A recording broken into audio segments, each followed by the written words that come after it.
Welcome everyone to set up iPhone 15. Let's start by swiping up and then we need to select our language and then the country or region we currently reside in. It will now ask us to select the size of text and icons, and you can use this slider to increase or reduce the size. If you have any accessibility requirements, tap on the accessibility icon and then you can turn on any accessibility feature that you need. Otherwise, let's tap on continue. Quick Start is how you will transfer data from your old iPhone to your new iPhone 15.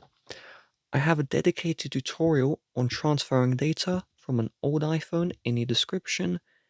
This video is for those who do not need to transfer data. So if we want to proceed, let's select Setup without another device. It will now ask us to choose a Wi-Fi network.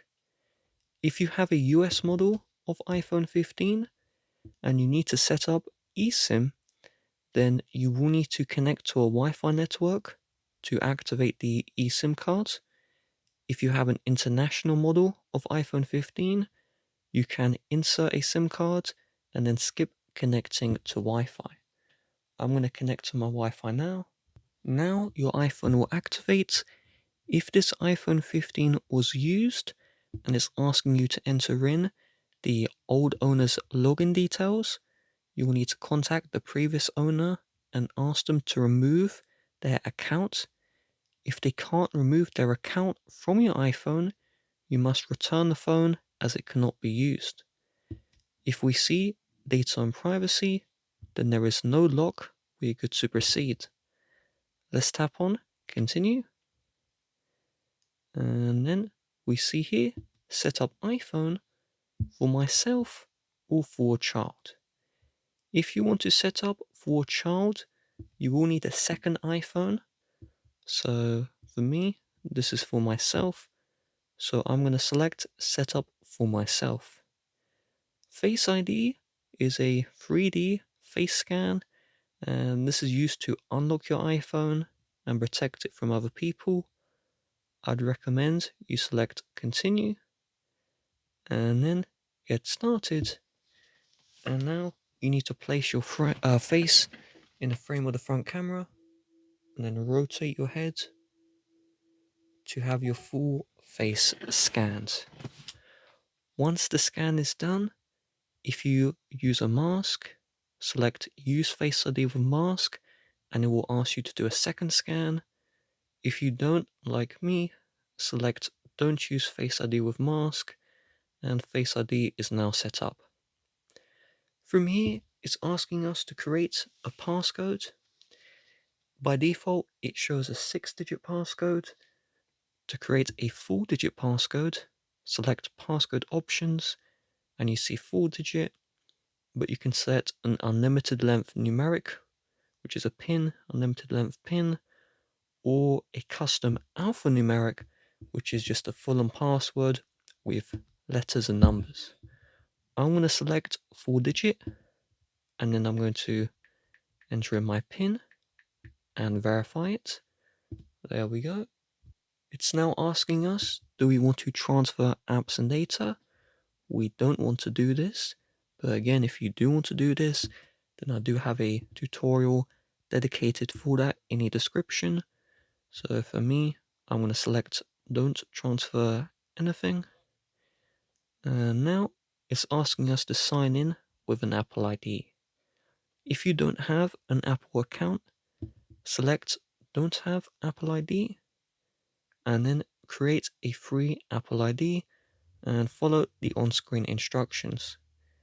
In my case, I have an Apple ID, so I'm going to sign in. With Apple ID, you can download apps from the App Store.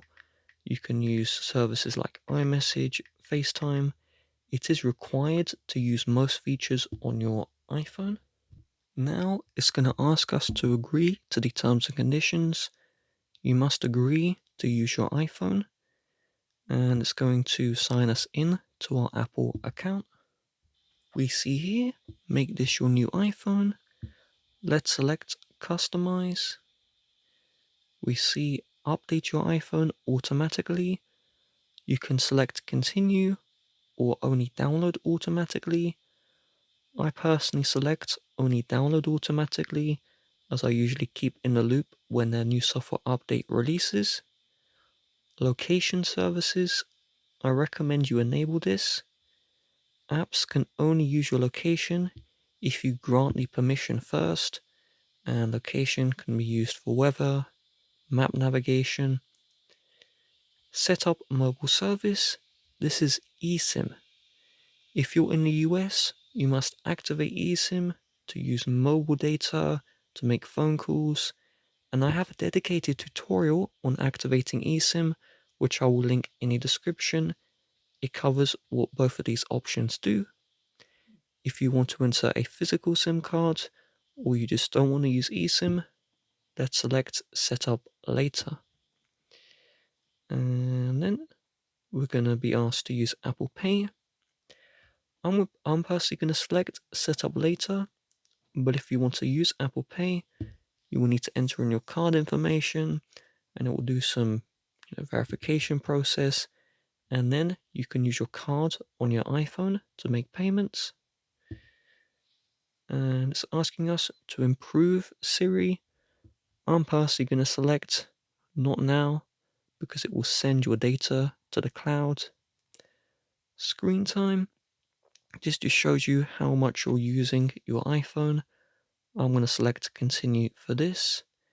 Apple does not know how long you're using your iPhone. It won't send that data to them, only you will see it. iPhone Analytics, I'm not going to share because it just uses battery. Dark or light mode, you can switch to choose what you want. You can always change this in the settings, but I'm going to leave this on light. Emergency SOS, just saying iPhone is ready in an emergency. And then, welcome to iPhone. Let's swipe to get started. So we are ready to go. And with that being said, please do check out my channel page for more iPhone content. Maybe there's something you need, or if there's any query, just search it on YouTube and look for the tutorial made by me.